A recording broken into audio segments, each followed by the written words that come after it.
The phone lines were fine. The jack was normal. Everything looked right. The calls stopped for exactly 3 days. Richard thought it was over. Then on the following Monday, the phone rang at his office. His number again. But this time when he answered, before the breathing started, he heard something else. He heard his own voice. Not a recording. Not his voice on a message. A live voice speaking his name. Richard.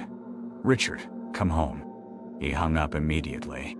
His hands were shaking so badly his coworker noticed and asked if he was okay. He lied and said he had a headache. He left work early and drove home. His wife wasn't expecting him. When he came through the door, she was in the kitchen making lunch. She seemed startled. She asked why he was home. He said he wasn't feeling well. He went through the house checking everything. Nothing was out of place. Nothing was wrong. That night, the calls stopped completely. No more breathing. No more voice. Nothing. Richard waited for weeks for them to start again. They never did. But here's what he told me.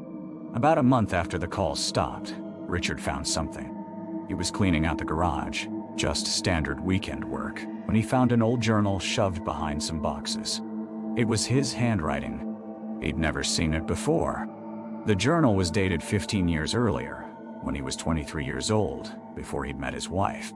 He opened it and started reading. It was full of thoughts and feelings and observations, all things he'd written, all things he recognized. But scattered throughout, in the margins and between entries, someone else had written things.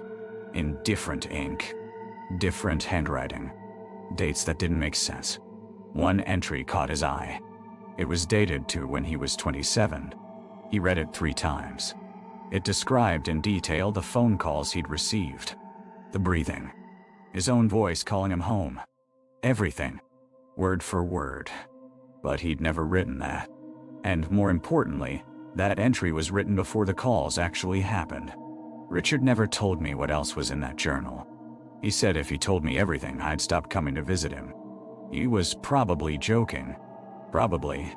The last time I saw him before he died, he made me promise something. He said if I ever started getting calls from my own number, I should leave my house immediately and drive somewhere public.